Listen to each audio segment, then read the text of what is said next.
The morning my daughter changed the locks on my house, I was standing in my own front yard holding a bag of groceries from Kroger, staring at a key that no longer fit. It was a Tuesday. I remember because I'd driven to the store specifically for the pot roast Miriam had been asking about all week. She'd been having a rough stretch with her knees, and I figured a good slow-cooked dinner might lift her spirits. I'd even bought those little dinner rolls she likes from the bakery section, the ones with the sesame seeds on top. The key went in fine. It just didn't turn. I tried again, stood there jiggling it like an idiot for a full 30 seconds before my brain caught up with what my hands already knew. I set the groceries down on the porch steps and called my daughter's cell. She picked up on the second ring. "Daddy," she said, and there was something in that word, a flatness almost rehearsed. "I think it's time we talked about the future." I didn't know it yet, but that was the beginning of the worst 3 weeks of my life, and the end of 31 years of silence about something I'd buried in the wall of my own workshop. My name is Conrad. I'm 68 years old. I spent 34 years as a civil engineer for the county of Mecklenburg, North Carolina. I designed drainage systems, reviewed road permits, attended more zoning board meetings than any human being should ever have to sit through. I am not a dramatic man. I don't exaggerate. When I tell you what happened, I need you to understand that every word of it is true. Miriam and I have been married 41 years. We met at a church potluck in 1983. She brought a green bean casserole. I brought absolutely nothing because I forgot it was a bring-a-dish event, and somehow she still gave me her phone number at the end of the night. She's the better half of this operation. Always has been. We have 2 children. Our son Marcus lives in Denver with his wife and 2 kids.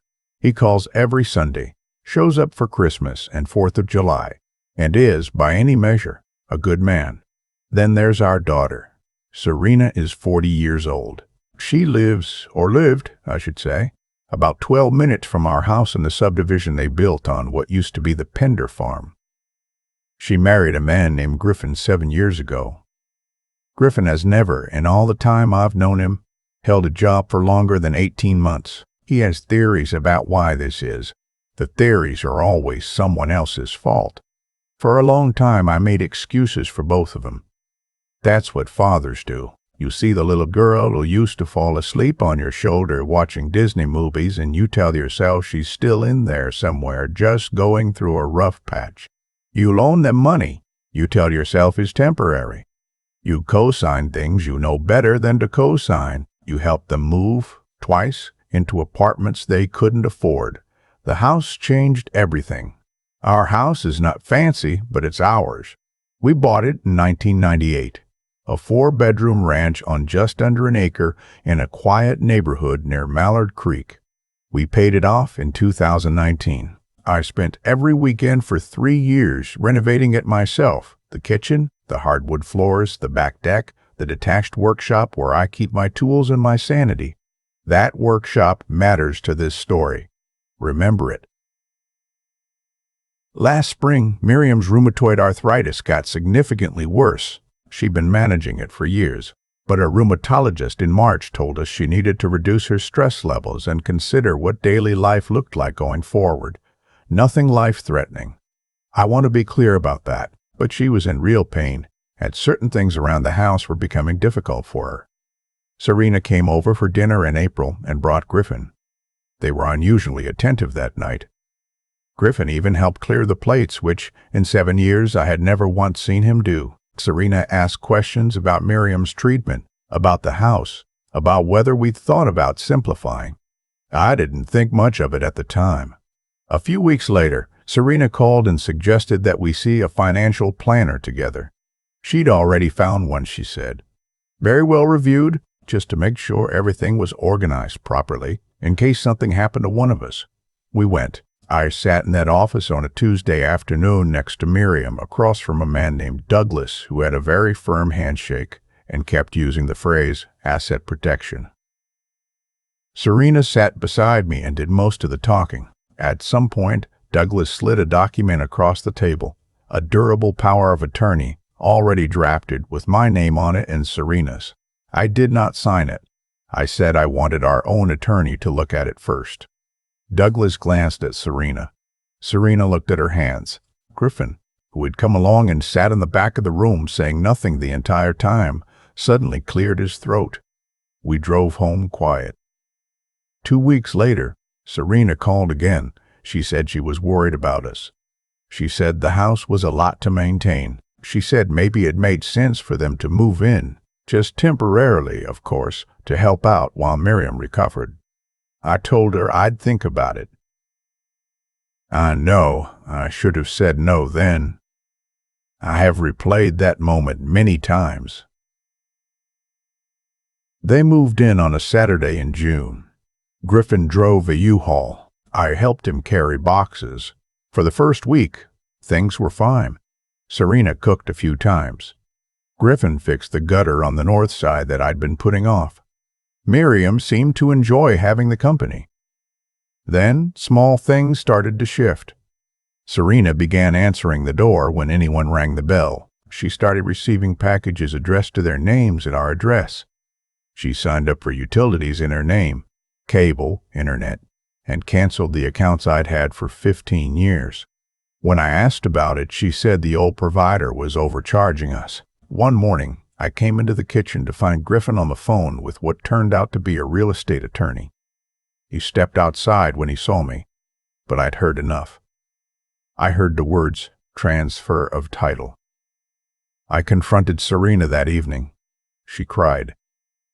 She said I was being paranoid. She said they were just trying to protect us, that they were worried about what would happen to the house if something happened to me, that they were thinking about our future. She said the words, estate planning, 4 times in 15 minutes. Miriam squeezed my hand under the table. She didn't say anything, but she squeezed my hand. That night, I couldn't sleep. I lay in the dark next to Miriam, listening to the ceiling fan turn, and I thought about my father. My father was a carpenter. He built furniture, did repair work, and for 22 years he worked alongside a business partner named Roy, a man he trusted completely and who, when my father's health started to fail in 1991, quietly moved assets out of their shared business account into his own name. My father died in 1994, and my mother spent the last years of her life untangling what Roy had done. It took lawyers and years and money she didn't have. Before my father died, he told me something I've never forgotten. He said, "Conrad, a man with nothing written down has nothing." I thought about that for a long time. Then I got up, put on my slippers, and walked out to the workshop. The workshop is where I've always done my thinking. It smells like sawdust and WD-40 and the particular combination of rubber and metal that I've never been able to identify, but that means home to me more than anything else. 31 years ago, when we first bought the house, and I was gutting the workshop to refinish it, I found a hollow space behind the drywall near the southeast corner, about 18 inches wide, 12 inches deep, just above the baseboard. It was clearly intentional. The previous owner had framed it out carefully, then covered it with a single piece of drywall that wasn't attached to anything, just resting in place. I never figured out what he'd used it for. But I kept it. I re-drywalled around it, left the removal piece in place, and over the years I used it to store documents I wanted to keep separate from the house. Nothing dramatic. A copy of our marriage certificate, the original deed, a letter I'd written to Marcus and Serena when Miriam and I updated our will in 2009, explaining our intentions in plain language.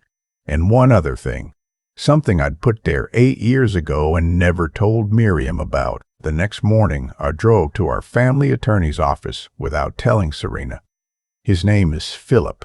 He's been our attorney for 22 years, handled both our wills, the property deed, everything. I sat across from him and told him what had been happening. He listened without interrupting, which is one of the things I've always appreciated about Philip. When I finished, he was quiet for a moment. Then he said, "Conrad, Do you still have the original title to the house in your name?" "I did," he said. "Good. Don't sign anything. Don't let them pressure you. And call me the moment anything changes." He also said something that I turned over in my mind the whole drive home. If they're talking to a real estate attorney about transfer of title, they're not protecting you. They're positioning. I knew he was right. I'd known it probably since the moment I'd heard Griffin on the phone. I just hadn't wanted to admit what it meant about my daughter. I got home to find the locks changed. Not just the front door, the back door and the door from the garage to the kitchen. All three, new hardware, shiny in a way that made it look recent and deliberate. My key ring, which I'd left on the kitchen counter when I went out, was sitting on the front porch mat in a plastic sandwich bag. Miriam was inside. I could see the light on in the living room. I knocked on my own front door. Griffin answered. He was wearing an expression I can only describe as practiced, somewhere between apologetic and smug, like a man who's rehearsed his lines but can't quite commit to them. He said they'd had a locksmith come, that they were concerned about security in the neighborhood, that they'd meant to tell me. He said my new key was being made and would be ready in a day or two. I asked to see my wife. There was a pause. Then Miriam appeared behind him in the hallway. She looked at me with an expression I knew well, the one that means she's holding herself very still because she's afraid of what will happen if she moves. She'd had that expression once before, years ago, during a car accident on I-85. Pure controlled fear. "I'm fine, Conrad," she said, voice steady. "Come back tomorrow." Those words were not Miriam. In 41 years, Miriam has never once told me to come back tomorrow from my own house. I drove to a comfort inn 2 miles away and sat on the edge of the bed for a long time. I called Philip. I called Marcus in Denver. I did not call Serena. Then I called Miriam's cell phone, which Serena didn't know had a second number. An old prepaid phone I'd gotten her 2 years ago after she kept misplacing her smartphone. We called it her backup. I'd shown her how to keep it in the zippered pocket of her bathrobe. She picked up on the first ring. She was whispering. She said, "Conrad, Griffin told me you'd agreed to let them manage the property while I'm recovering. He showed me a document with your signature." I told her I had not signed any document. Long pause. Then she said very quietly, "I didn't think so. I need to stop here and tell you about the thing in the workshop. 8 years ago, my brother passed away. His name was Stuart. He'd never married, never had kids, lived simply his whole adult life in a small house in Concord, about 20 minutes from us. He worked for 40 years as a machinist. When he died, his estate was modest but carefully organized. He'd been very precise about his finances his entire life. Stuart had no debt. He had $340,000 in a money market account and a paid-off house, and he left all of it to me. Miriam and I talked about it for a long time. We didn't need the money. We were comfortable. We had our pension, Social Security, the house. We decided we didn't want to change how we lived. We'd watched too many people receive unexpected money and let it rearrange their sense of who they were. So we did something our financial advisor thought was unusual. We put the bulk of it, $300,000, into a separate trust, not in our regular estate plan, a standalone trust administered through Philip's firm named for Stuart. The trust was structured so that it could not be accessed or claimed through our property. It was entirely separate from the house, from our joint accounts, from anything Serena or Griffin might think they were positioning themselves to acquire.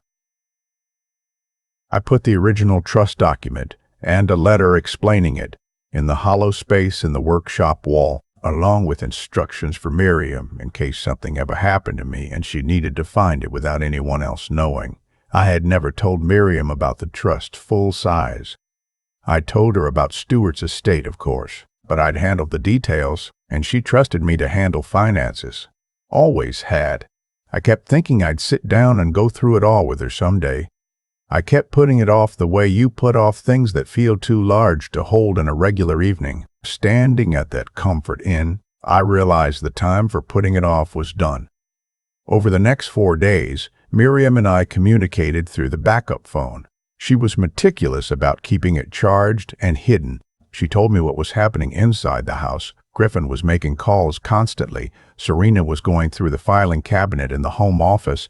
They'd found the folder where I kept financial statements, but didn't seem to know about the trust. On the 4th night, Miriam told me she had figured out a window. Every evening around 7, Serena went to run, and Griffin watched television in the living room with headphones on. Miriam's bathrobe pocket held a house key, an original one, from before the locksmith came, that she'd been keeping on her person since the day this started. The workshop had its own exterior door with a separate lock that Serena and Griffin didn't have a key to. They'd apparently either not noticed it or assumed it was just storage. We made a plan. I won't pretend I wasn't scared. I'm 68 years old and I'm not the man I was at 40, but I'll tell you what overrode the fear. The image of Miriam standing in that hallway, holding herself very still, saying words that weren't hers.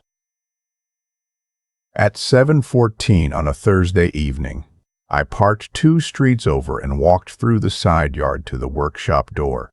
My key still worked. I slipped inside, pulled the door shut behind me, and stood in the dark for a moment, breathing in sawdust and WD-40 and home. I went to the southeast corner, pressed the drywall panel. It came away the same as it always had, clean and quiet. I reached in and took out the envelope with the trust documents, the letter for Miriam, and a small USB drive with scanned copies of everything. 2 minutes later, Miriam came through the workshop door.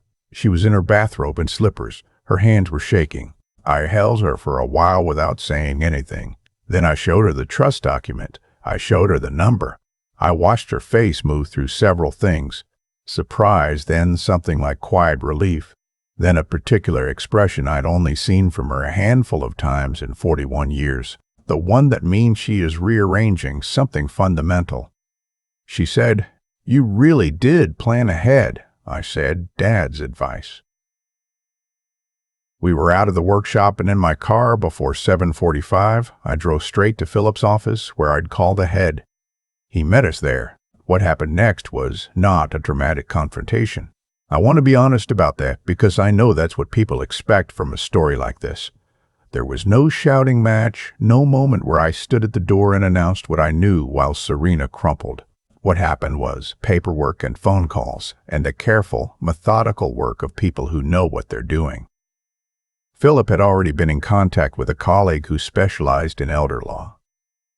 The document Griffin had shown Miriam, the one he'd claimed bore my signature, was fraudulent. That word, fraudulent, when Philip said it out loud in his office, sat in the room like something with weight. We filed a police report that evening. A Charlotte Mecklenburg detective contacted Serena the following morning. Serena called me 4 times between 9 a.m. and noon. I didn't answer. Philip handled all communication from that point. Within 10 days, Serena and Griffin had vacated our house. They did not do so gracefully. There were voicemails I chose not to listen to in full. There was a text from Serena that I read once and deleted. Marcus flew in from Denver and stayed with us for a week, and on the Saturday he was there, the 3 of us sat on the back deck and I told him everything. He didn't say much. He just nodded and refilled my coffee. The legal process took several months. I won't walk through every detail.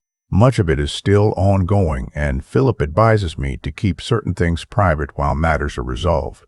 What I can tell you is that our house remains in our names. Our finances are intact. The forged document was identified and submitted to the district attorney's office.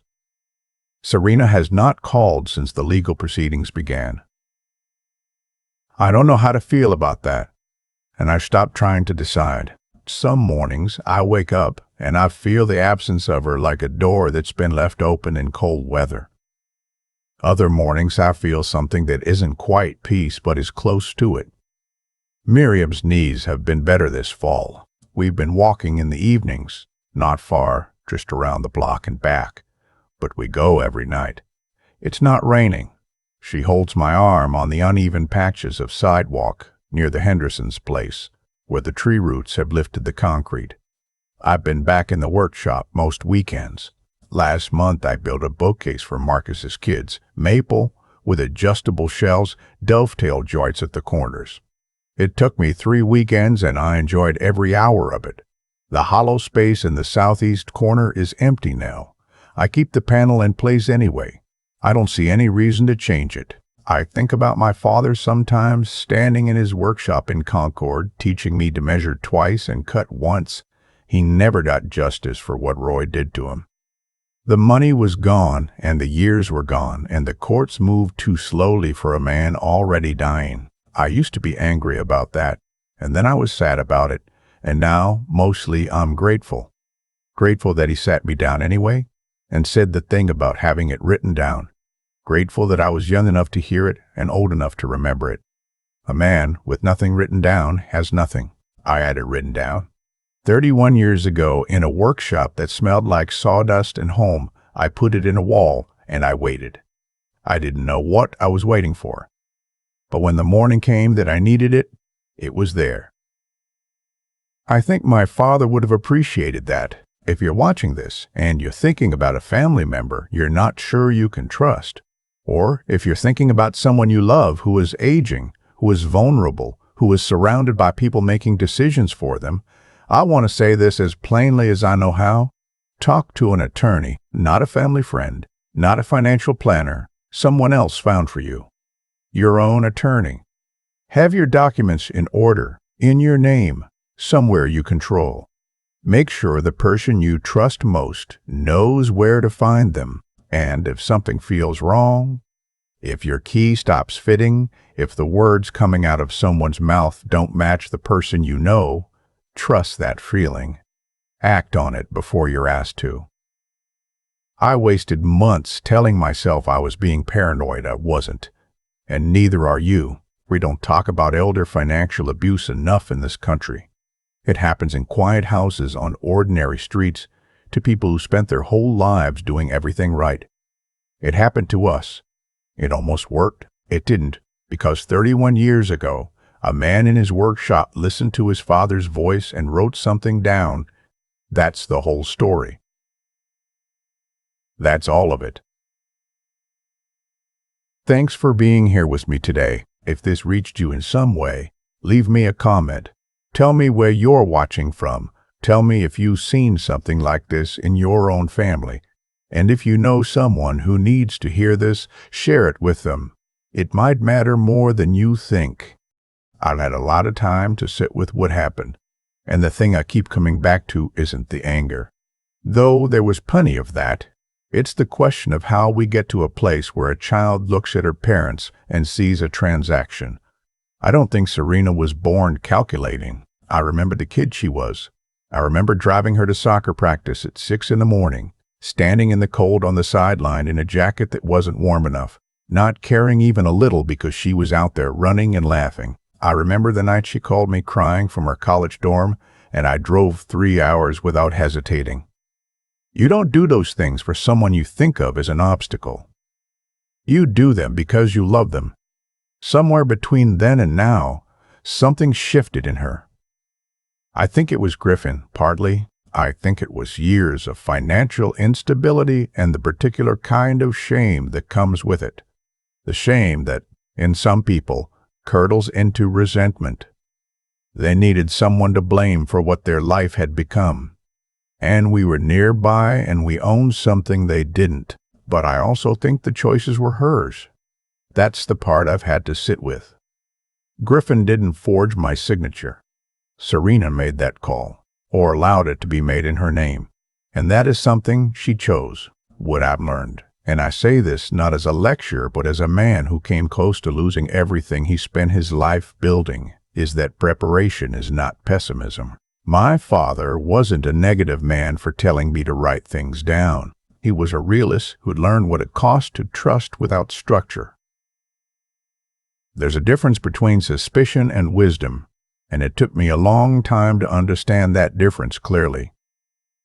I also think about what it meant that Miriam kept that backup phone in her bathrobe pocket. She didn't know the full picture.